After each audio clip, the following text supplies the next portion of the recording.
আওয়ামী লীগের সিদ্ধান্তের কারণেই আজও বাংলাদেশ ভারত থেকে পানির ন্যায্য হিস্যা থেকে বঞ্চিত, এমন মন্তব্য করেছেন বিএনপির মহাসচিব মির্জা ফখরুল ইসলাম আলমগীর। ঐতিহাসিক ফারাক্কা দিবস উপলক্ষে বৃহস্পতিবার 15 মে গণমাধ্যমে পাঠানো এক বাণীতে তিনি এই মন্তব্য করেন।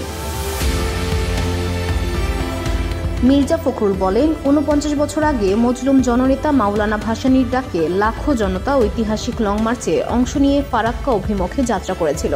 এর মূল উদ্দেশ্য ছিল ভারত কর্তৃক গঙ্গা নদীর ফারাক্কা পয়েন্টে বাঁধ নির্মাণের প্রতিবাদ এবং আন্তর্জাতিক আইন অনুযায়ী বাংলাদেশের পানির ন্যায্য হিস্যা আদায়। কিন্তু তখনকার আওয়ামী লীগ সরকার জনগণের মতামত উপেক্ষা করে ভারতকে পরীক্ষামূলকভাবে ফারাক্কা বাঁধ চালুর অনুমতি দেয়, যা এখন বাংলাদেশের জন্য মরণ ফাঁদে পরিণত হয়েছে। তৎকালীন আওয়ামী সরকারের কারণে এদেশের জনগণ পানির ন্যায্য হিস্যা থেকে বঞ্চিত, এমন মন্তব্য করেন বিএনপি মহাসচিব। বিএনপি মহাসচিব বলেন, একতরফাভাবে অভিন্ন ৫৪টি নদীর পানি প্রত্যাহার ও একের পর এক বাঁধ নির্মাণের ফলে দেশের উত্তর পশ্চিমাঞ্চল প্রায় মরুভূমিতে পরিণত হয়েছে।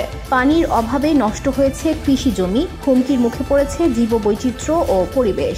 আন্তর্জাতিক আইন ও কনভেনশন উপেক্ষা করে ভারত একতরফাভাবে পানি প্রত্যাহার করে বাংলাদেশের অস্তিত্বের জন্য হুমকি তৈরি করেছে। এই পরিস্থিতিতে দেশের জনগণের অধিকার আদায়ের সংগ্রামে ঐতিহাসিক ফারাক্কা দিবস আজও প্রাসঙ্গিক।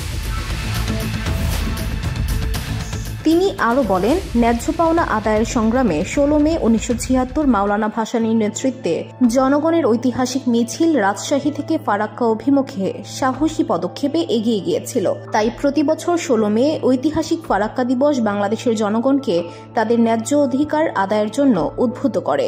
বাণীতে বাংলাদেশের পানির ন্যায্য হিস্যা আদায়ে ঐক্যবদ্ধ আন্দোলনের আহ্বান জানান বিএনপি মহাসচিব।